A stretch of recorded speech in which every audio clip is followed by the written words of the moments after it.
بسم اللہ الرحمن الرحیم علی اللہ مدد فرما الواحد القہار علی اللہ مدد فرما توفیق تائید ہمت یاری توفیق تائید ہمت یاری۔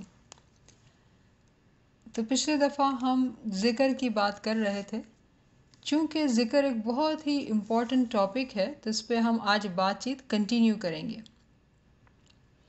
انسان کے اندر اتنی ساری روحانی بیماریاں آ جاتی ہیں جس کا ہمیں پتہ بھی نہیں چلتا ہے۔ اس بیماری کا علاج ذکر ہی ہے۔ اگر آپ کو معلوم ہے کہ پرانے زمانے میں لوگ جڑی بوٹی کی دوائیاں دیتے تھے اور اس طرح سے علاج کرتے تھے، تو اگر ہم ذکر کو سمجھنا چاہیں نا تو ذکر بھی اسی طرح سے ایک ایسا علاج ہے جو تمام بیماریوں کی دوا ہے۔ ایک مومن جب بہت زیادہ کوانٹٹی میں ذکر کرتا ہے، جب میں کوانٹٹی کی بات کرتی ہوں تو آپ نمبر پہ غور کریں کہ ایسا نہیں بول رہے ہیں کہ 33 دانے یا 100 دانے، 1000، 5000، 10,000، 1,24,000 دانے۔ جب ایسی کوانٹٹی میں کوئی مومن ذکر کرتا ہے تو اس کے اندر کی دنیا، جس کو ہم پرسنل ورلڈ بولتے ہیں، عالم شخصی کہتے ہیں، وہ بالکل اچھے سے روشن ہو جاتا ہے۔ اس کے اندر کی دنیا جو ہے وہ بہت چمک دمک اور روشن ہو جاتی ہے۔ کیا ہوتا ہے جب ایک آدمی، ایک مومن جب اتنا ذکر کرتا ہے تو ہر انسان کے اندر بہت ساری روحیں ہوتی ہیں جو سوئی ہوئی ہوتی ہیں۔ جیسے ہمارے جسم کے اندر ہم دیکھتے ہیں کہ روا روا ہمارے ہاتھ پہ بال ہے، ہم کہتے ہیں کہ بھئی ایک ایک سیلز ہے جیسے، تو روحیں بھی اتنی تعداد میں، بہت زیادہ نمبر میں ہمارے اندر روحیں ہوتی ہیں جو سوئی ہوئی ہوتی ہیں۔ جب ایک مومن جب خوب ذکر کرتا ہے، مولا کو یاد کرتا ہے، تو وہ ایک ایک کر کے تمام روحوں کو جو ہے وہ جگا دیتا ہے، اس کو روحانی طاقت دے دیتا ہے، تو وہ روحیں جو ہے زندہ ہو جاتی ہیں۔ جو سوئی ہوئی پڑی ہوئی ہوتی ہیں وہ زندہ اور جاوید ہو جاتی ہیں۔ یہ کس طرح سے ہوتا ہے کہ جب ہم نے بات کی تھی کہ ہمارے دل کے 2 کان ہوتے ہیں، تو جب فرشتہ ہم کو یہ دعوت دیتا ہے کہ مولا کا ذکر کرو، ہم اس کی بات مانتے ہیں اور مولا کا ذکر خوب ذکر کرتے ہیں، خوب ذکر کرتے ہیں دل سے۔ ایسا نہیں کہ ہاتھ میں تسبیح ہم گھما رہے ہیں، ہمارا دھیان کہیں اور ہے۔ ایسی تسبیح، ایسی ذکر کی بات نہیں ہو رہی ہے۔ اس ذکر کو مولا نے فرمایا کہ طوطے کی طرح، اگر طوطے کی طرح کسی کو دعا تسبیح سکھا تو وہ طوطے کی طرح بولے گا، لیکن اس کا دل اس کے اندر نہیں ہوگا۔ تو آج جس ذکر کی ہم بات کر رہے ہیں، جس تسبیح کی بات کر رہے ہیں، وہ مومنوں کی تسبیح کی بات کر رہے ہیں، نادانوں کی نہیں۔ یعنی وہ شخص جو حقیقی طور پہ مومن بننا چاہتا ہے، اپنے امام کا عشق چاہتا ہے، امام سے ملنا چاہتا ہے، تو وہ جب ذکر کرتا ہے تو اس کا پورا دھیان اس کی تسبیح میں ہوتا ہے۔ جب ایک مومن ذکر کرتا ہے تو تسبیح جو ہمیں یاد دلانے کے لیے ہمارے ہاتھ میں کہ بھئی ہم کتنے دانے کیے، کہ چلے ہم نے 100 دانے، 1000 دانے کتنے کیے، تو تسبیح اس کے ہاتھ میں ہوتی ہے۔ اس کے آنکھ جو ہے وہ بند ہوتی ہے اور زبان جو ہے وہ زور سے ذکر کر سکتی ہے تاکہ کان میں آواز جائے۔ تو زبان سے ذکر ہو رہا ہے، کان سے آواز جا رہی ہے اور ہاتھ سے تسبیح پھر رہی ہے۔ یہ تمام سینسز کو جب ایک ساتھ ایک نام پہ کرتے ہیں اور دل میں عشق مولا کا، تو اس ایسی ذکر کا، ایسی تسبیح کا بہت زیادہ فائدہ ہوتا ہے۔ جو فرشتہ ہوتا ہے وہ لکھتا ہے ہمارے حساب کتاب میں کہ یہ مومن جو ہے وہ مولا کی بات مان رہا ہے، مولا کے قریب آنا چاہ رہا ہے، اور شیطان جو ہے وہ سخت مایوس ہوتا ہے۔ ایسے مومن کے دل کے اندر اندھیرا نہیں ہوتا ہے، شک نہیں ہوتا ہے، بس اس کا دھیان جو ہے وہ اس بات پہ ہوتا ہے کہ وہ آگے بڑھے، اپنے مولا کو راضی کرے۔ یہ قسم کی جنگ ہے، کیونکہ ہر وقت ہمارا دل ایسا نہیں ہوتا ہے کہ ہم اس کو ذکر میں مشغول رکھیں، مصروف رکھیں۔ کبھی کبھی دل کے اندر ایسے اداسی چھا جاتی ہے یا کوئی فکر چھا جاتی ہے جس سے ہمارا دل ذکر پہ نہیں لگتا ہے، مشکل ہوتی ہے بہت۔ تو آپ کو معلوم ہے نا کہ ہم جب بیت الخیال میں داخل ہوئے تو امام نے کیا فرمایا کہ آپ ہمارا لشکر ہیں۔ لشکر کس کو بولتے ہیں؟ جو آرمی ہوتی ہے، جس کو فائٹ کرنا ہوتا ہے۔ جو بھی بیت الخیال میں داخل ہوتا ہے اس کو لشکر کا ٹائٹل ملتا ہے۔ تو اگر ہم دنیا بانے اگر ہم دیکھیں کہ بھئی دنیا میں کوئی آرمی میں جاتا ہے، نیوی میں جاتا ہے، ملٹری میں جاتا ہے، اس کی اتنی سخت ٹریننگ ہوتی ہے. ابھی تو وہ لڑائی کرنا شروع نہیں ہوا ہوتا ہے، لیکن سخت ٹریننگ ہوتی ہے. پھر اس کے اندر ایسی چستی، اس کے جسم کے اندر چستی، اس کا کھانا کنٹرول، اس کا سونا کنٹرول، ہر چیز کے اندر ایک ڈسپلن ہوتی ہے. جب وہ اتنی اچھی ڈسپلن رکھتا ہے تب جا کے اس کو کہا جاتا ہے کہ بھائی تم لڑنے جاؤ. لیکن اس کی جو اتنی ساری محنت ہوتی ہے وہ ڈسپلن کو برقرار رکھنے میں ہوتی ہے. اگر ذرا سا وہ ڈسپلن کو چھوڑ دیتا ہے، ذرا سا چھوڑ دیتا ہے، تو جو ہے اس کا بیلنس خراب ہو جائے گا. اس کی بہت اچھی مثال ہم عورتیں اچھے سے سمجھ سکتے ہیں کہ ہم جو ہے ہمارے ہارمونز کی وجہ سے ہم وزن لوز کرنا ہمارے لیے بہت مشکل ہوتا ہے. اگر ہم میں سے کوئی بہت محنت کرتا ہے، وزن لوز کرتا ہے، اور ایک دن 2 دن اگر غلط کھانا کھا لیا، فوراً وزن بڑھ جائے گا. تو اگر ہمارے جسم کی یہ مثال ہے کہ اگر ہمارا ڈسپلن ٹوٹتا ہے تو ہمارا جسم بھی فوراً سے ہم کو سائنس دکھاتا ہے کہ دیکھو تم نے جو ہے ڈسپلن نہیں رکھا تو وزن بڑھ گیا. تو اگر جسم ہم کو اتنی تیزی سے نشانی دکھاتا ہے تو کیا روح ہم کو نشانی نہیں دکھا سکتا ہے؟ بے شک، بالکل ہمیں یہ میسج روح بھی دے سکتی ہے. جیسے ہی ہمارا ذکر بڑھتا ہے، ہمارے خیالات اچھے ہوتے ہیں، ہمارے دل کے اندر ایک ٹھنڈک، ایک سکون، ایک عشق، ایک سکون کی، رحمت کی فیلنگ ہوتی ہے. لیکن جیسے ہی کوئی فکر آتی ہے، کوئی مغز ماری آتی ہے، پریشانی آتی ہے، ذکر ہم سے چھوٹ جاتا ہے. جب ذکر چھوٹ جاتا ہے، ہم اپنے دل کے اندر شیطان کو گھر دے دیتے ہیں، فکر کو گھر دے دیتے ہیں، تو کیا ہوتا ہے؟ فوراً سے ڈسپلن خراب، بیلنس خراب. جب ایسا ہوتا ہے تو دماغ اور دل کے اندر بے چینی، پریشانی، گھبراہٹ چھا جاتی ہے. یہ تمام بات کرنے کا مقصد کیا ہے کہ ہم کو یہ بات یاد رکھنی پڑے گی کہ ہم جو ہے نا وہ جنگ لڑ رہے ہیں. ہر وقت ہمیں ایک جنگ لڑنی ہے. یہ جنگ باہر کی نہیں ہے، یہ جنگ اندر کی ہے، اندر کی دنیا کی. تو جب ہم جنگ لڑ رہے ہیں تو جو ہے وہ ہمیں تو ہر وقت ہوشیار ہونا چاہیے. مولانا نے فرمایا نا کہ ایک مومن جو ہے وہ ہمیشہ ہوشیار اور چست ہوتا ہے. تو اس کا مقصد یہی ہے کہ ہمیں جو ہے وہ ہمیشہ ڈسپلن میں اور ہمیشہ اپنے جو ہے دھیان سے اپنے آپ کو، اپنی ڈسپلن کو مینٹین کرنا ہوتا ہے. شروع میں اس عادت کو ڈالنا، اس چیز کو کرنا مشکل ہوتا ہے. کوئی بھی کام، کوئی بھی نئی چیز ہم سیکھتے ہیں اس کے لیے بہت مشکل ہوتی ہے. تو چاہے ہم دنیا کی چیز لرن کرنا چاہیں کہ دین کی چیز لرن کرنا چاہیے، مشکل تو ہوتی ہے. لیکن عادت ڈالنے سے، آہستہ آہستہ اس کو کرتے جانے سے جو ہے وہ ہمیں فتح حاصل ہوتی ہے. مولا کے نام میں جو ہے نا بہت طاقت ہے. ہم جانتے ہیں لا فتح الا علی، لا سیف الا ذوالفقار، کہ علی جیسا کوئی بہادر نہیں اور ذوالفقار جیسی کوئی تلوار نہیں. آج ہمارے پاس علی اور اس کی ذوالفقار دونوں ہے. کس طرح سے؟ اس کے نام میں. جب ہم ذکر کرتے ہیں، چاہے وہ زور سے آواز سے ہو یا دھیمے آواز سے ہو، مولا جو ہے اس کو جانتا ہے. قرآن میں ایک آیت ہے، 20 نمبر کا چیپٹر، 7ویں نمبر کی آیت. خدا فرماتا ہے کہ اگر تو اونچی بات کہے تو وہ ہر ایک پوشیدہ، بلکہ پوشیدہ سے پوشیدہ چیز کو بھی جانتا ہے. یعنی اگر زور سے بولے ہم تو وہ بھی سنتا ہے. دل کے اندر بات کرتے ہیں تو خدا اس کو بھی سنتا ہے. خدا سے کوئی بات جو ہے وہ چھپی ہوئی نہیں ہے. جیسے کہ ہم نے بات کی کہ ہر چیز کے اندر روح ہے.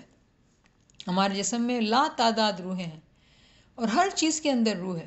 تو ہم نے یہ کچھ تھوڑی سی بات پچھلی کلاس میں کی تھی، لیکن اس کو دوبارہ دہراتے ہیں کیونکہ یہ ایک مشکل کانسیپٹ ہے.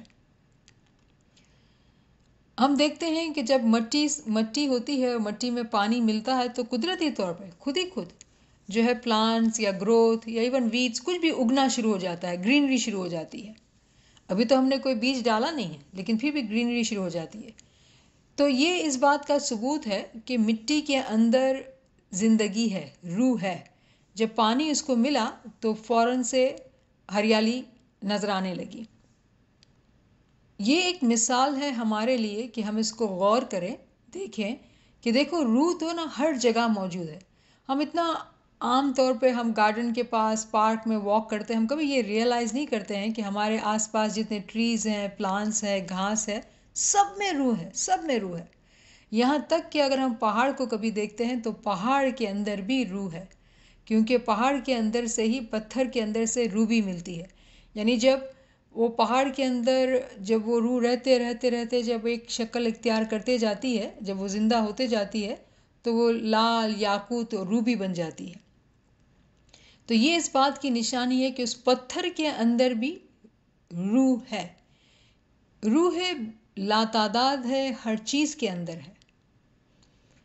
لیکن جب ایک مومن اس پہ دھیان کرتا ہے تب اس کو سمجھ میں آتا ہے کہ ہر چیز کے اندر روح ہے. جب ہم ذکر کرتے ہیں، ہماری آواز جو ہمارے کان میں پڑتی ہے، وہ بھی ایکچولی آواز کے ذریعے سے ایک روح کان میں داخل ہوتی ہے. اس کی بہت اچھی مثال ہم جانتے ہیں، اس پہ ہم نے کبھی غور نہیں کیا. ہم نے جب قصہ آدم کو ہم نے سنا کہ خدا نے جو اس کے اندر روح پھونکی، تو یہ روح پھونکی کیا ہوا تھا؟ کان کے اندر سے جب اسم اعظم کی آواز پڑی تو روح اس کے اندر داخل ہو گئی. تو یہ قرآن کے اندر سے ہم نے مثال لی کہ آواز کے اندر بھی روح ہے. جب کوئی آواز سنائی دیتی ہے تو وہ بھی اس کے اندر روح ہے. لیکن کتنا ہی اچھا ہو کہ اگر وہ روح جو آواز ہے وہ خدا کا نام ہو. اسی لیے کہا جاتا ہے کہ اگر شروع میں ہمارے لیے مشکل ہوتی ہے تو اچھی عادت ہے کہ شروع میں ذکر بآواز بلند، یعنی کہ آواز کے ساتھ ذکر کیا جائے. جب آواز کے ساتھ ذکر کیا جاتا ہے تو وہ روح کان کے ذریعے سے ہمارے دل کے اندر داخل ہوتی ہے اور وہ فرشتے کو طاقت دیتی ہے. لیکن جب ہم دھیان سے زندگی نہیں گزارتے ہیں، ایک انکانشیس مائنڈ لیسلی ہم چیزیں کر رہے ہوتے ہیں، دھیان بیرا اگر ہم کر کے ذکر بھی کرتے ہیں تو اس کا کوئی فائدہ نہیں ہوتا ہے. تو یہ تمام باتیں اتنی ڈیٹیل میں کرنے کا مقصد یہ ہے کہ جو بھی کرے وہ دھیان سے کرے. اگر ایک شخص جو ہے وہ کہتا ہے کہ اس نے 1000 دانے ذکر کیا، لیکن اس کا دھیان اگر ایک دانے میں بھی نہیں تھا، تو اس سے تو اچھا تھا بھائی کہ آپ 11 دانے کرتے. تو نمبر صرف نمبر بنانے کے لیے نہیں ہے، اپنے دل کو اندر ڈالنے کے لیے، اپنے دل کے اندر سے اندھیرا نکالنے کے لیے ہے. اس اندھیرے کو نکال کے جو ذکر کرنا ہے وہ بات کی جا رہی ہے. بہت بڑا فائدہ ہوتا ہے جب ہم آواز کے ساتھ ذکر کرتے ہیں. ہماری جو سوچیں ہوتی ہیں نا وہ رک جاتی ہے. اور ریممبر کہ شیطان ہمارے پاس تیار ہی بیٹھا ہے. وہ چاہتا ہے کہ ہم ایک سوچ سے دوسری سوچ، دوسری سے تیسری سوچ، فکر کی سوچ، پریشانی کی سوچ، کام کی سوچ، ان سوچوں کو کرتے جائیں. ہم کام کچھ نہیں کر رہے ہیں. ایک سوچ آئے مجھے کچن میں یہ کرنا ہے، یہ پکانا ہے، یہاں جانا ہے، یہ کام کرنا ہے، یہ کام کرنا ہے. ہم بیٹھے وہی ہیں، ہاتھ میں تسبیح ہے، کام کچھ بھی نہیں ہوا ہے، سوچ رہے ہیں، صرف سوچ رہے ہیں. تو اس میں ہمارا کوئی فائدہ نہیں ہوتا ہے، صرف شیطان راضی ہوتا ہے. اور ہم شیطان کو خوشی نہیں دینا چاہتے ہیں، ہم اپنے فرشتے کو خوشی دینا چاہتے ہیں تاکہ وہ ہمیں اپنے مولا سے قریب لے کے جائے. تو ذکر کرنے کا مقصد یہ ہے کہ اپنی سوچ کو جو ہے وہ روکنا، تاکہ جو ہے ہم اپنے ذکر کے اندر ایک دھیان ہو کے ذکر کر سکیں. شیطان ذرا بھی جو ہے نا وہ ہماری چوری نہیں کر سکے.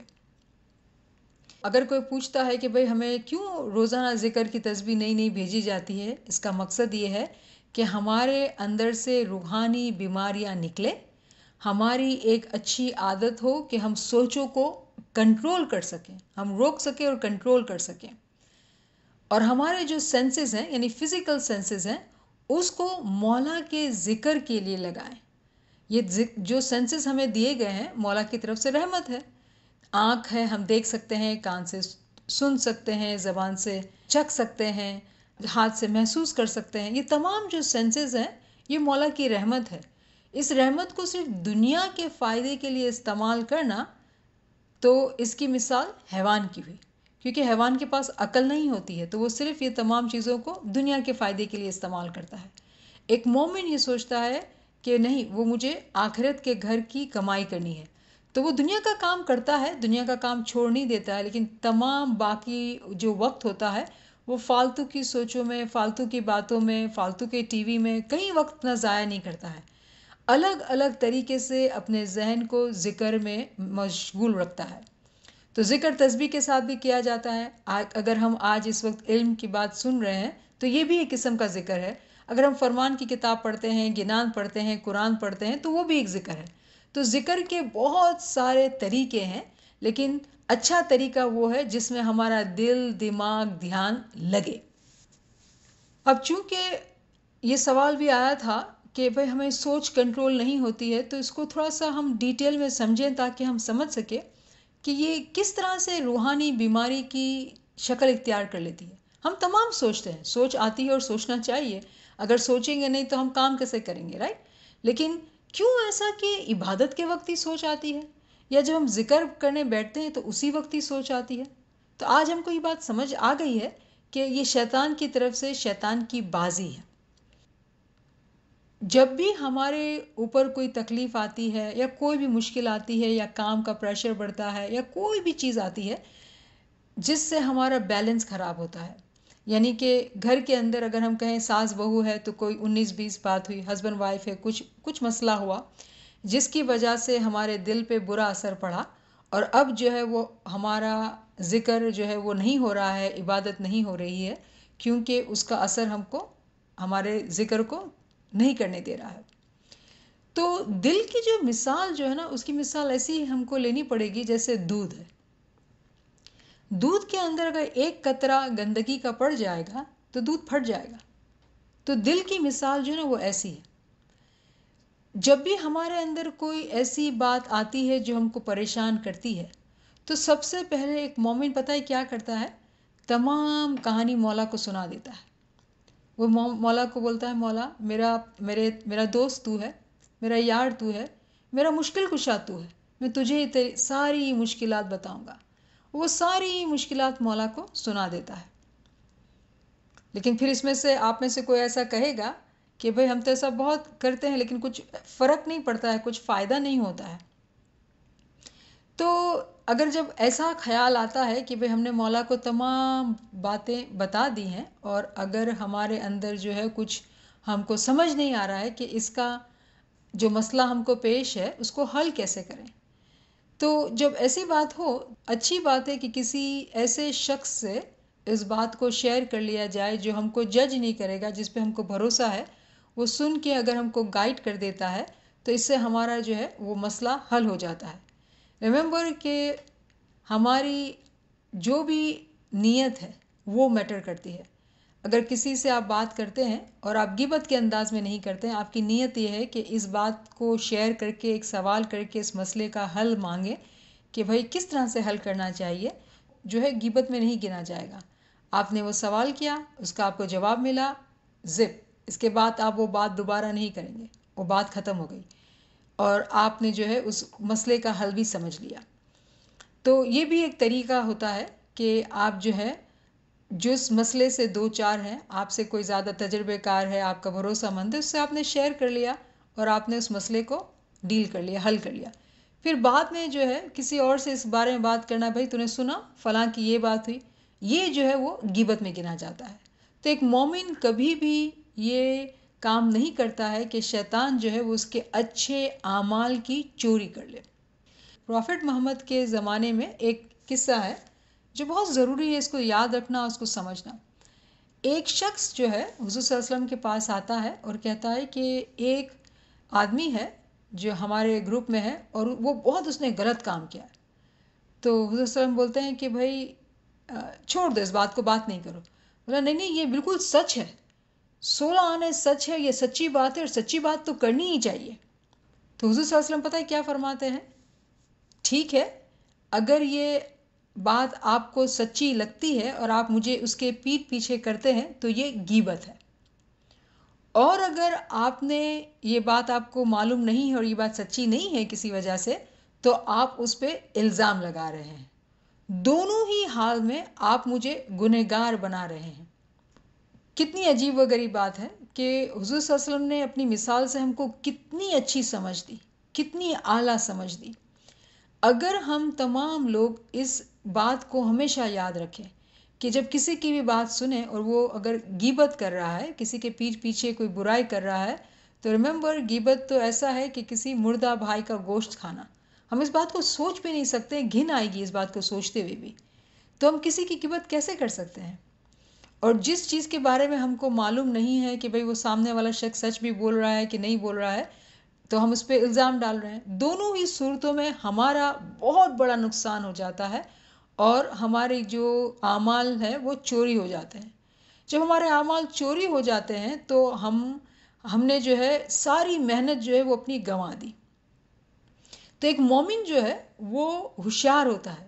اس ہوشیاری کا مطلب کیا ہے کہ وہ ہمیشہ اپنی مال و دولت جو اس کی کمائی ہے، اس کے اچھے اعمال ہے، اس پہ دھیان رکھتا ہے تاکہ وہ چوری نہیں ہو جائے. اور اس کا بہت ہی خوبصورت فرمان مولانا سلطان محمد شاہ صلوات اللہ علیہ نے فرمایا کہ اگر تم مسافر ہو اور تم کسی ٹرین میں سفر کرتے ہو اور تمہارے پاس مال دولت ہے تو تم کو اونگ بھی نہیں آئے گی، کیونکہ تم کو پتہ ہے اگر تم سو گئے تو چور تمہارا مال چوری کر لے گا.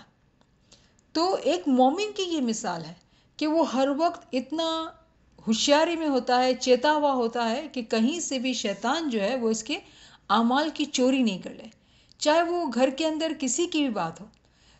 اس بات کو اتنا ڈیٹیل میں مقصد کرنے کا یہ ہے کہ ایسا نہیں ہے کہ ہم ذکر نہیں کرتے ہیں، ایسا نہیں کہ ہم اچھے کام نہیں کرتے ہیں، لیکن ہمیں یہ نہیں معلوم ہے کہ ہم نقصان کہاں کر دیتے ہیں. روحانی بیماریاں ہیں، اس کی وجہ لا علمی ہے. یہ ایک روحانی بیماری ہے کہ کسی شخص کو کسی سے کسی کی اور کی باتیں کرنے میں مزہ آئے، غیبت کریں، ایسی باتیں کریں، دوسروں کی باتوں کے بارے میں معلوم کرنا بھی فلاں کہ آج گھر میں کیا ہو رہا ہے، کس طرح سے زندگی جی رہے ہیں، کیا مسئلے ہیں. یہ جو پنچات والی عادت ہے یہ بہت بری عادت ہے اور یہ بہت بڑی روحانی بیماری ہے. تو جب تک ہم کو علم نہیں ہوگا کہ روحانی بیماریاں کیا کیا ہیں، ہم اس کو پکڑ نہیں پائیں گے اور اس کا علاج نہیں کر پائیں گے. تو بہت ضروری ہے کہ جس طرح سے مولا نے فرمایا کہ اپنی ناڑ تپاسو. ہر رات کو ہمیں اپنا کھاتا کھول کے دیکھنا پڑے گا کہ ہم صبح اٹھے تو ہم نے یہ کیا، اس طرح سے چیزیں کی، اس طرح سے کام کیا، کتنی غیبت کی، کسی کی برائی کی، کیوں میں نے یہ غلطی کی. اپنے آپ کو پھر ڈانٹنا بھی ہوگا. اور آپ کو پتہ ہے کہ سب سے بڑی برائی اور غیبت جو ہے وہ ہم خیال میں کرتے ہیں. چلیں اگر ہم فیملی میں بیٹھے ہیں، دوسرے لوگ بیٹھے ہیں، ہم کوئی چیز عجیب و غریب دیکھتے ہیں تو زبان سے تو شاید ہم نہیں بولیں گے، لیکن دل میں سوچیں گے تو صحیح کہ دیکھ کیسی عجیب حرکت کر رہی ہے، ایسا تو نہیں کرنا چاہیے نا اس کو. یہ آپ نے سوچا، شیطان نے تالی بجائے، آ جا میرے چنگل میں آ گئے ہو، آپ آتے جاؤ. پھر ایک سوچ کے بعد دوسری سوچ، دوسری سوچ کے بعد تیسری سوچ، اور آپ شیطان کے پورے قبضے میں پھنس گئے. تو آپ کو یہ بات کا خیال رکھنا ہوگا کہ آپ ایسی نادانی نہ کریں. ہمیں اپنے آپ کو ہمیشہ کانشیسلی جانتے سمجھتے رہنا ہوگا، چیک کرتے رہنا ہوگا کہ بھئی ہم نے یہ کوئی غلطی تو نہیں کی ہے. اور جو مومن شخص ہوتا ہے وہ اپنے آپ کو ایسی نشانیوں میں رکھتا ہے کہ وہ بار بار اپنا اندر کا حال چیک کرے کہ وہ ذکر میں ہے کہ فالتو کی سوچ میں ہے. جب مومن ایسی سوچیں رکھتا ہے اور اپنے آپ کو پاکیزہ سے پاکیزہ بنانے کی کوشش کرتا ہے تو اس کے دل کے اندر صفائی ہوتی جاتی ہے. پیر نے کیا فرمایا ہمیں؟ کپڑا دھووے سو کیا ہوا، دل دھووے سو پاوے.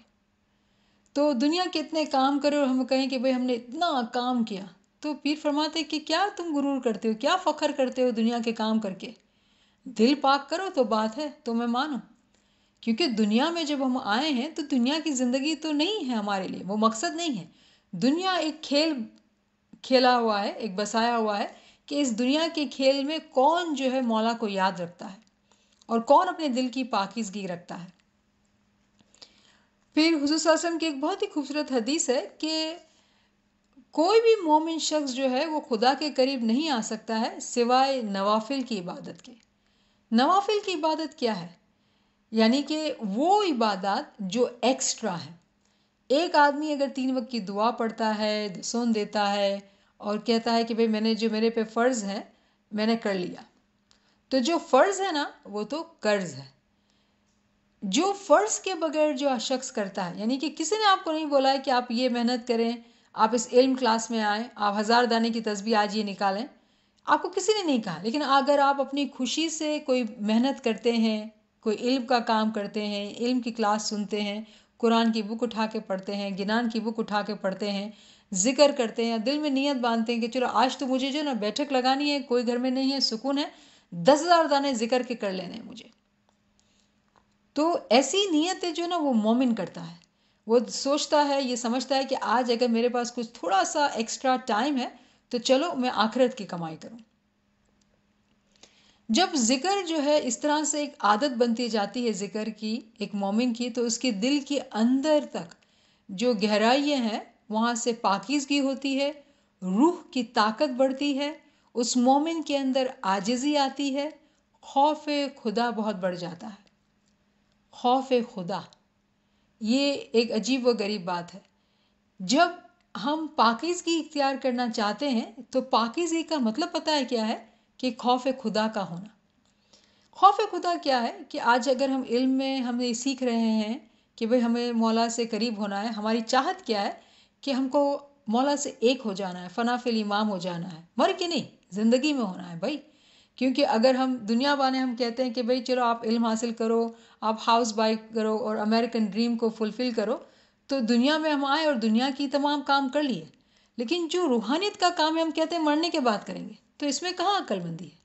نہیں، روحانیت کا بھی جو ڈریم ہے اس کو زندگی میں ہی ہم کو حاصل کرنا ہے، امام کے اندر زندگی کے اندر ہی شامل ہونا ہے۔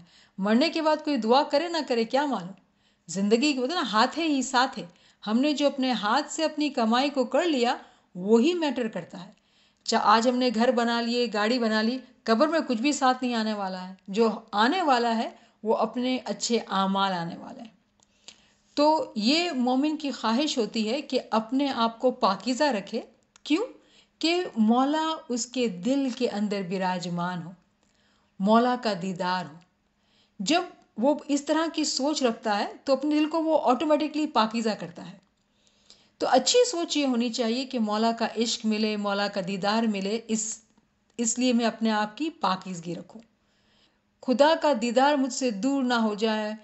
ناچیز کے لیے ہمیشہ یہ بات رہتی ہے، جب بھی میں علم کی بات کرتی ہوں تو میری یہ خواہش ہوتی ہے کہ ہم تمام ایسا سوچیں کہ ہم کو مولا کا عاشق بننا ہے، مولا کی قربت چاہیے، مولا کا دیدار چاہیے۔ اس سوچ سے جو نا ہمارے اندر خوشی آتی ہے اور ہمارا دل چاہتا ہے کہ ہم اپنے آپ کو پاک کریں۔ جب خوف، ڈر یا گلٹ اس طرح کی فیلنگز ہوتی ہے تو اس سے جو ہے وہ شیطان کو جو ہے بہت طاقت مل جاتی ہے۔ لیکن جب بھی کوئی مومن اپنے اندر پاکیزگی لاتا ہے تو وہ ایکچولی خوف خدا ہی ہوتا ہے، اور خوف خدا کیا ہوتا ہے؟ کہ مولا سے دور نہ ہٹ جائے۔ اچھی سوچ یہ ہے کہ مجھے میرے مولا کا اور اچھا عاشق بننا ہے تاکہ میرے دل کے اندر وہ میرے مولا براجمان ہو، کیونکہ مولا نے کہا ہے کہ مجھے کہیں بھی رہنا اچھا نہیں لگتا ہے۔ فزیکلی مولا پورچوگل میں ہے، مولا بولتے ہیں مجھے وہاں رہنا اچھا نہیں لگتا، مومن کے دل میں رہنا اچھا لگتا ہے۔ تو کیوں نہ وہ دل میرا ہو، کیوں نہ دل وہ آپ کا ہو، کہ ہمارے دل کے اندر مولا رہے۔ کتنی اچھی، کتنی بڑی بات ہے۔ تو اس گھر کو ہم کتنا پاکیزہ رکھیں گے، یہ بات کی سمجھ ہم سمجھ رہے ہیں۔ اب ذکر جو ہے آپ دل کے اندر بھی کرتے ہیں، کبھی کبھی ہم بول کے تھک جاتے ہیں تو ہم دل کے اندر بھی ذکر کر سکتے ہیں، پھر بول کے۔ تو آپ اپنا خود فیصلہ کریں کہ کبھی آپ کا دھیان جب اچھے سے لگ جاتا ہے تو آپ خاموشی سے ذکر کریں۔ عبادت کے وقت جو ہمارا 1 گھنٹہ نورانی وقت کا ہوتا ہے وہ خاموش عبادت ہوتی ہے، دل کی زبان سے اپنے ذکر کو جپنا ہوتا ہے، نہ کہ ہماری اپنی زبان سے، جسمانی زبان سے۔ جو 23 گھنٹے کی جو سخت محنت ہوتی ہے جسمانی زبان سے ذکر کرنے سے، اور کوانٹٹی میں جب ذکر کیا جاتا ہے تو عبادت کا جو وقت ہوتا ہے وہ بہت آسان ہو جاتا ہے اس وقت ذکر کرنا، کیونکہ وہ تمام جو روحیں جو جس کو ہم نے جگہ دیا ہے، جو اب ہماری طاقت بن گئی ہیں، ہمارے فرشتے بن گئے ہیں، وہ اب ہماری مدد کرتے ہیں ذکر کے وقت۔ ایسا مومن جو ہوتا ہے وہ اپنے آپ کو فرشتے کے راستے پہ چلاتا ہے، اور چلاتے چلتے چلتے وہ خود فرشتہ بن جاتا ہے۔ اور یہ ناچیز بات نہیں کریے، مولا نے فرمان میں کہا ہے کہ بھئی آپ کے سامنے 2 راستے ہیں، ایک راستہ حیوان کی طرف جاتا ہے، دوسرا فرشتے کی طرف جاتا ہے۔ تو ہمیں معلوم ہے کہ ہمارے لیے یہ راستہ موجود ہے، اب اس راستے پہ ہم کو چلنا ہے۔ تو جیسے ہم نے دل کی بات کی کہ دل جو ہے نا وہ بہت ہی ڈیلیکیٹ، بہت سینسیٹیو ہے، جو ہمارا دل ہے وہ بہت ہی جو ہے سینسیٹیو ہے، اس کا جو ہے نا بہت اچھے سے خیال رکھنا پڑتا ہے کہ اس میں سے کوئی بھی غلط خیال، غلط سوچ، گندگی جو ہے وہ داخل نہیں ہو جائے۔ تو جب ہم اتنا خیال سے اپنے دل کو سنبھالتے ہیں نا، تب کیا ہوتا ہے کہ ہم بہت ہی ہوشیاری سے چل رہے ہوتے ہیں، ہم کسی بھی سوچ کو، کسی بھی چیز کو اپنے اندر، نیگیٹو چیز کو آنے نہیں دیتے ہیں۔ چونکہ ہماری زندگیاں اتنی مصروف ہے، ہم اتنی اسپیڈ سے چیزیں کر رہے ہوتے ہیں، اتنی ساری چیزوں میں ہم انوالو ہوتے ہیں، ہم بھول جاتے ہیں. اسی لیے ایک اچھی میڈیکل سائنس نے یہ بتایا کہ جب ہم بہت اسپیڈ میں کام کر رہے ہوتے ہیں، اینشیس ہوتے ہیں، چیزیں ہم کو ٹارگیٹس ڈیڈ لائنز میٹ کرنی ہوتی ہے، تو جو ہے ہم ڈیپ بریتھس نہیں لیتے ہیں، شیلو بریدنگ ہوتی ہے. اسی لیے جو ہے ایک اچھی عادت ہوتی ہے کہ جیسے ہمارے دل میں خیال آیا تو ہم نے ایک بہت لمبا سانس لیا. جب ہم لمبا سانس لیتے ہیں تو اس سے کیا ہوتا ہے، ہمیں ایک لمحہ ملتا ہے سکون کا. اس سکون کے اندر فوراً سے ہم نے اپنے نفس کو ٹٹولا کہ میرا ذہن، میرا خیال کہاں ہے، میرے مولا میں ہے کہ کہاں ہے. یہ سارا کام ہو جانے والا ہے دنیا کا، کوئی بھی کام جو ہے وہ باقی نہیں رہ جانے والا ہے. مجھے ہی کرنا ہے، میں ہی کروں گی کیونکہ میرا مولا میرا مددگار ہے. لیکن مجھے اس کی فکر اپنے سر پہ طاری نہیں کرنی ہے. مجھے سکون سے میرے مولا کے نام کے ساتھ تمام کام کو انجام دینا ہے. آپ کو پتہ ہے مولا نے سپٹمبر 29 1899 دار السلام میں جو فرمان فرمایا اور رومی کی مثال سے فرمایا. فرماتے ہیں مولا کہ رومی نے پہلے کہا کہ وہ پتھر ہے، پھر اس نے کہا میں پتھر سے جو ہے نا وہ کیڑی میں بدلا، پھر کیڑی سے جو ہے نا میں بندر میں گیا، پھر بندر سے میں نہیں جانور میں گیا، جانور سے میں بندر میں گیا، اور پھر جو انسان بنا ہوں. انسان سے کہاں جاؤں گا؟ فرشتہ بنوں گا. اس کے بعد کہاں جاؤں گا؟ اس سے آگے جاؤں گا. تو یہ رومی کے جب مولا مثال دیتے ہیں تو سم ٹائمز جب ہم کو علم نہیں ہوتا ہے تو لوگ یہ سمجھتے ہیں کہ بھئی یہ جنم مرن کی بات ہو رہی ہے، جبکہ ایسی کوئی بات نہیں ہے. جنم مرن کی یہاں پہ کوئی بات نہیں ہو رہی ہے. مولا کے پاس جو ہے وہ روحوں کا خزانہ ہے، اور جو انسان کی روح ہے وہ اشرف المخلوقات یعنی خدا کی سب سے بیسٹ کریشن ہے. وہ انسان کی روح کو کبھی بھی پتھر میں یا جانور میں نہیں ڈالے گا. اس کے پاس کمی نہیں ہے روحوں کی. اس کے پاس پتھر کی خوب روحیں ہیں، جانور کی خوب روح ہیں، لیکن انسان کی روح کو خدا محبت کرتا ہے. اور اگر وہ انسان اسماعیلی ہے تو مولا فرماتے ہیں کہ میں نے محبت سے تم کو 57 میں جنم دیا. یہ مثال جو ہے وہ ہماری اپنی ہے، ہماری روح کی مثال ہے. یعنی کہ جب ہمیں بالکل بھی علم نہیں ہوتا ہے، کچھ پتہ نہیں ہوتا ہے، تو ہماری مثال پتھر جیسی ہوتی ہے. یعنی کہ ایک جگہ پڑا ہے، پتھر پڑا ہے، وہ کہیں سے ہلتا نہیں ہے. لیکن جب وہ پتھر میں کچھ روحانی روشنی پڑتی ہے، کچھ ذکر کی طاقت لگتی ہے، تو وہ کیڑی کی مثال کے طور پہ آگے چلنا شروع ہو جاتی ہے. کیڑی کتنے کم وقت میں ہم اپنے آنکھوں سے اس کو دیکھ سکتے ہیں کہ وہ کتنا کم سفر کتنے لمبے وقت میں کرتی ہے. وہ ہماری مثال ہے. جب ہم علم سے دور ہوتے ہیں، ذکر سے دور ہوتے ہیں، مولا کے نام سے دور ہوتے ہیں، دنیا کی ہائے ہائے میں لگے ہوئے ہوتے ہیں، تو جو ہے وہ ہماری مثال بھی جو ہے وہ جو دعا ہم پڑھتے ہیں، دسون ڈالتے ہیں، لیکن وہ کیڑی کی مثال پہ چلنا ہوتا ہے. پھر کیڑی سے جب آگے بڑھ کے ہم جب جانور کی بات کرتے ہیں، یعنی کہ جانور وہ جو جانتا ہے کہ بھئی سونے کا وقت ہے، کھانے کا وقت ہے، اٹھنے کا وقت ہے، کام پہ جانے کا وقت ہے، گھر صفائی کرنے کا وقت ہے. یہ جانور کی بات ہے. آپ یقین کریں گے کیونکہ جانور جو ہے نا وہ انسٹنکٹ سے کام کرتا ہے. بھوک لگی ہے تو کھانا ڈھونڈو. تو ہم کو پتا ہے کہ بھئی جاب نہیں کریں گے تو پیسے نہیں آئیں گے، تو کھانا کہاں سے کھائیں گے. تو ہمارا جاب پہ جانا نا وہ جانور کی مثال پہ لے سکتے ہیں ہم، کہ وہ ہماری انسٹنکٹس ہے، ہمیں سمجھاتی ہے وہ کہ بھئی اگر گھر میں جاب کر کے پیسے آئیں گے تو کھانا آئے گا نا. تو لٹرلی جو ہے ہم اپنی جو حالت ہم اپنی دیکھ سکتے ہیں دنیا کی مثال پہ، وہ جانور کی ہی زندگی ہے. کیونکہ اگر اس میں عقل کا عمل دخل نہیں ہے، یا عقل ہم نے استعمال کی صرف دنیا کے فائدے کے لیے، تو مولا فرماتے ہیں کہ اس میں اس انسان اور جانور میں کوئی فرق نہیں ہے. پھر مولا مثال دیتے ہیں بندر کی. اب بندر کی جو مثال ہے وہ بڑی انٹرسٹنگ ہے کہ کوئی شخص ہے وہ جو ہے سن لیتا ہے کہ بھئی یہاں پہ کلاس ہوتی ہے اور مومن ہمیں بننا ہے، اور وہ دیکھا دیکھی سب چیزیں کرتا ہے. اس کا دل ان چیزوں میں نہیں ہے، وہ صرف دیکھا دیکھی کرتا ہے. دیکھا دیکھی جماعت کھانے جاتا ہے، دیکھا دیکھی کھڑے ہو جاتا ہے، کہ اس کا دھیان جو ہے وہ ہر وقت کسی اور چیز میں ہے. ٹی وی میں یہ ڈرامہ آنے والا ہے، جاب پہ یہ ہوا تھا، فلاں ہوا تھا. تو وہ دیکھا دیکھی کرنے والے کی مثال کو مولا فرماتے ہیں کہ بندر کی مثال ہے. یعنی اس کا دل تو ذرا بھی جو ہے وہ جو بھی کام کر رہا ہے اس کے اندر نہیں ہے. اس کے بعد جا کے مولا فرماتے ہیں کہ ایک انسان جو سوچنے لگتا ہے، جب اس علم کو وہ اپنے دل کے اندر جگہ دیتا ہے اور اپنے اندر تبدیلی لاتا ہے، انقلاب لاتا ہے، تب وہ انسان کہلاتا ہے. یعنی کہ آج ہم جو بیٹھے ہیں بات کر رہے ہیں، ہم تمام کی کوشش یہ ہے کہ ہم انسان بنیں. ہماری کتنی عمریں ہو گئی ہیں، تو ایسا انسان جانور ہی کہلائے گا. تو آج اس علم کی روشنی سے جب ہماری روح کے اندر یہ باتیں پڑ رہی ہیں تو کتنی روح ہماری خوش ہوگی کہ اس کو آج کچھ کھانا ملا، خوراک ملا، اور انسان بننے کی طاقت آئی ہمارے اندر.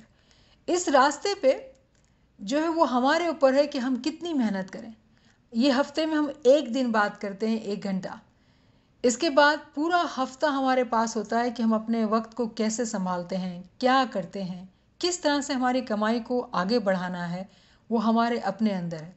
اگر ہم میں سے کوئی ایک شخص اس بات کا تہیہ کر لے، دل میں فیصلہ کر لے کہ اب تو بس مجھے اس راستے میں آگے بڑھنا ہے، تو وہ بھائی اور وہ بہن نے جو ہے اپنے آپ کو فرشتہ بنانا شروع کر دیا ہے، اور وہ فرشتہ بن جاتا ہے. تو یہ ہمارے اپنے ہاتھ میں ہے کہ ہم کو کتنی ہماری رفتار جو ہے نا وہ اسپیڈ ہماری بڑھانی ہے.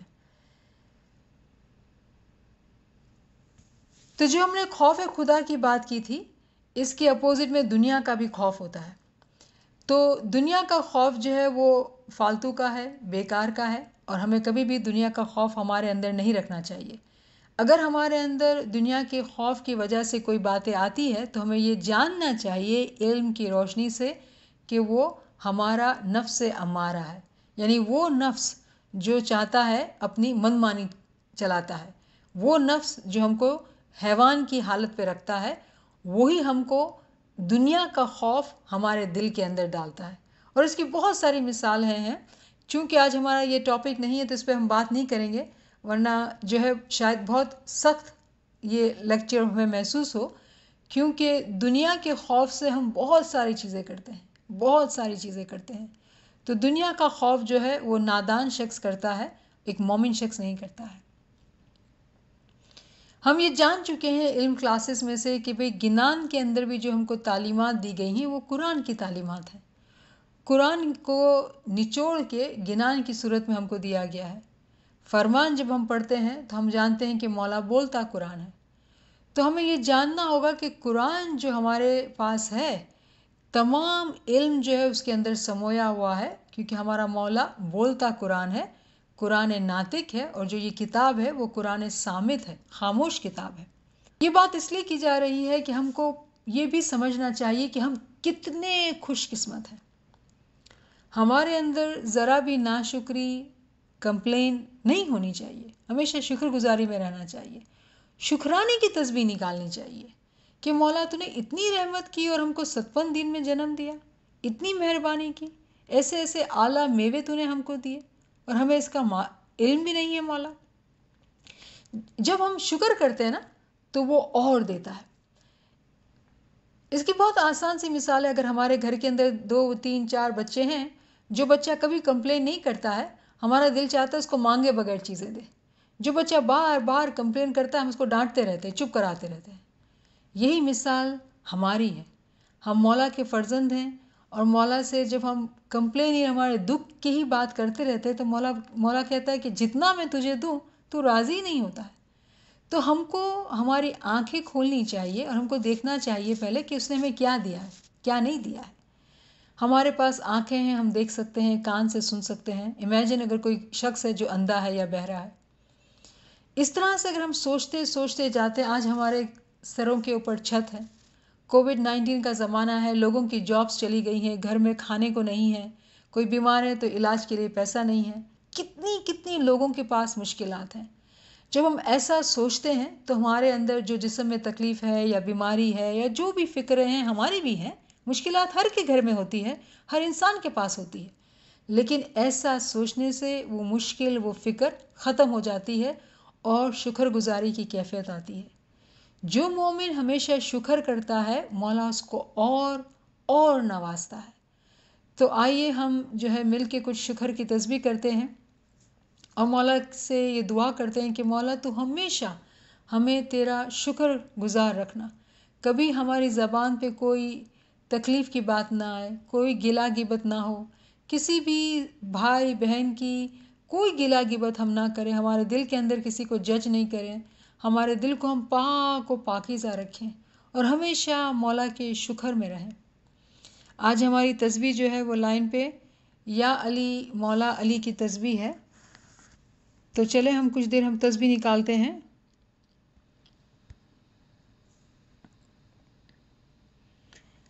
یا علی مولا علی، یا علی مولا علی، یا علی مولا علی، یا علی مولا علی، یا علی مولا علی، یا علی مولا علی، یا علی مولا علی، یا علی مولا علی، یا علی مولا علی، یا علی مولا علی.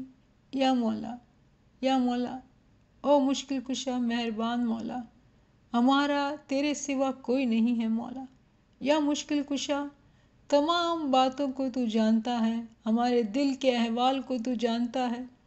ہم کتنے نادان ہیں، ہم کتنے ناشکر گزار ہیں مولا، ہم میں کتنی کمیاں، کتنی روحانی باطنی بیماریاں ہیں مولا، تجھے سب کچھ معلوم ہے مولا. لیکن آج جو ہماری نیت ہے مولا اس کلاس میں بیٹھنے کی مولا، وہ یہ ہے کہ ہم علم میں ترقی کریں، ذکر میں ترقی کریں، عبادت میں ترقی کریں. یا مولا، یہ تمام خواہشات ہیں مولا، اس پہ عمل کرنا ہم چاہتے ہیں مولا، لیکن تیری مدد نہیں ہوگی مولا تو ہم آگے نہیں بڑھ سکیں گے مولا. یا مشکل کشا، تو ہماری مدد کو آ مولا. یا مولا، ذوالفقار کی تلوار ہمارے ہاتھوں میں تھام دے مولا، ہمیں اتنی ہمت دے کہ ذوالفقار کو ہم بالکل نہ چھوڑے مولا، اور شیطان سے لڑتے جائیں مولا، لڑتے جائیں مولا. یا مولا مہربان، یا مولا مہربان، تو توفیق، تائید، ہمت اور یاری دے مولا، کہ ہم اپنی کمیوں کوتاہیوں کو قابو کر سکے مولا. ہمارا دل دودھ کی طرح پاک رہے، اس میں ایک قطرہ بھی گندگی کا داخل نہ ہو مولا. شیطان جتنے بھی حملے کرے نا مولا، یا مشکل کشا تیرے نام سے ہر شیطان کو ہم تمام کر دیں گے مولا. یا مولا، یا مولا، یہ ایک مشکل سفر ہے مولا، یہ ایک جنگ ہے جو جاری ہے مولا. یا مولا، تو نے ہمیں لشکر کا ٹائٹل دیا مولا، اس میں اعظم کی دولت دی مولا.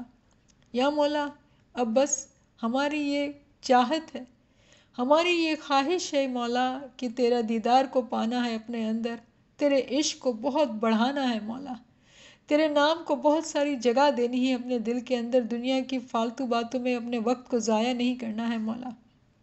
یا مولا، یا مولا، اس خواہش کو تو برکت دے مولا، تیرے فرشتوں کی فوج کو بھیج مولا. یا مولا، یا مولا، مدد فرما مولا، تو جو چاہے مولا تو ممکن کر سکتا ہے، تو شہنشاہ ممکنات ہے مولا. اے مشکل کشا مہربان مولا، تو مدد فرما، تو مدد فرما. ایجی ہائیڑے کے بھیتر اگن جلتی رے پیا، ہائیڑے کے بھیتر اگن جلتی رے پیا، سو تو ہی بجھاوڑ ہار رے مہربان میرے، صاحب میرے، دیاوانت میرے. یا شاہ تجھ بنا سو دن جاوے وہ کیسا پیا جی.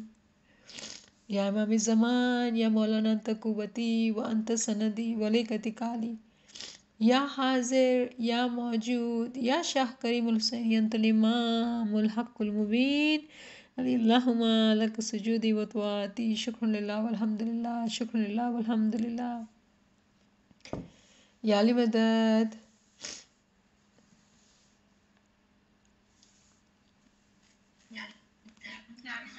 یا علی مدد. کوئی کویشچن ہو تو پلیز ضرور بھیجیے گا مجھے. Thank you. یا علی مدد.